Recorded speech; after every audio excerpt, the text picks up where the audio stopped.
Hi, Dave Michaels from Talking Points. I'm in Barcelona at Mobile World Congress 2025. I'm in the Aduna booth. I'm with Anthony Bartolo, the CEO of Aduna.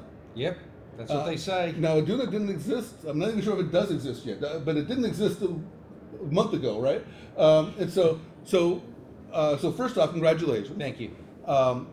Secondly, can you give us the elevator pitch? What is Aduna? Well, basically, Aduna's mission is to unify global network APIs and unlock innovation, and that's what we're about. And we're a joint venture with some of the world's biggest names in the carrier world, but anyone who's a network operator, and we basically combine all the network APIs around the world and make them super easy to consume. So, you're owned by, I think, 12. How many carriers? It's about it is right now it's 12 to 13. 12 to soon, 13 carriers. Soon to be more. Okay, growing. Plus Ericsson. So you're owned by 50% Ericsson. Correct. 50% all the other carriers. A bunch of carriers, and you're going to charge the carrier. So your own. I mean, you got to explain this. Who's paying who? Is this all everybody's doing? Everybody's doing the laundry. Or? Well, the main goal is for Aduna to be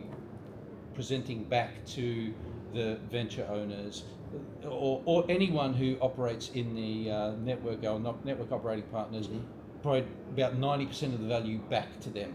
So what Aduna does is take enough of the cost to just run Aduna, get that network going, and keep it up and running. So think of it like potentially the New York Stock Exchange sort of component, or maybe like a Visa or a MasterCard, just to make sure that the transactions can flow between the development community through our development partner community, such as the Vonages of the world, Infobibs, the Cintures, the Googles of the world, as the demand side, and we marry that demand side with the supply side, and that's all the carriers. And you don't have to be a venture partner to be one of those carriers. You could be any network partner. It's a commercial arrangement. They expose their network APIs, and they come through our platform, and it's super easy to work on, and that's the whole. So I know you have a lot of carrier experience. You worked for years at Tata, and then you did a nice Nortel, then you did bandwidth.com.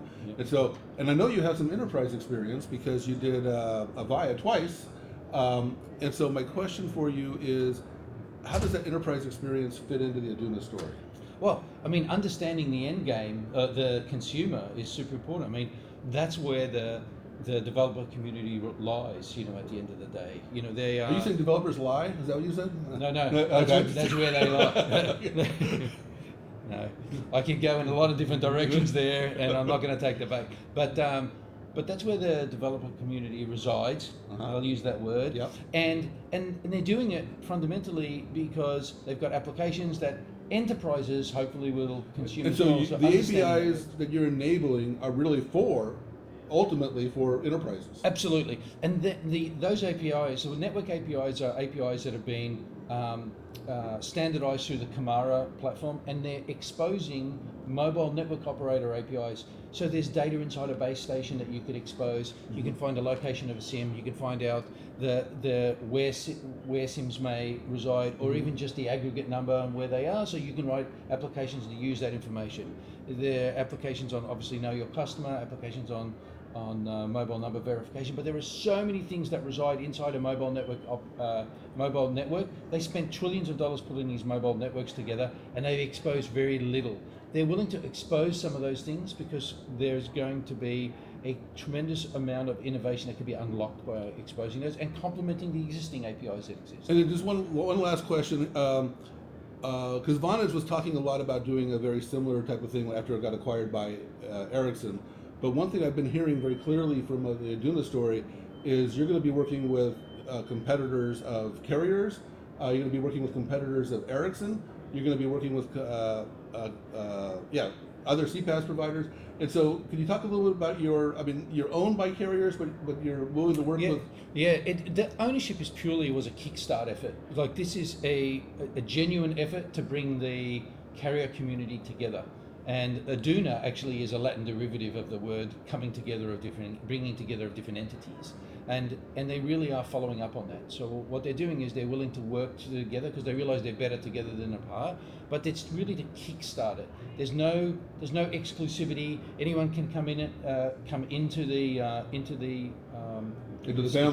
family. Yeah. I mean, if you go and take a look at the pillar outside the Aduna booth, the list of these marquee names just keep adding each and every day. It's impressive, and I've seen it. I saw it in the info bit. I'm seeing it everywhere. I mean, it really has taken over Mobile World Congress to that network APIs have. And what they do is when these marquee names bring in countries. And so what happens is we end up lighting up a whole country of availability for network APIs.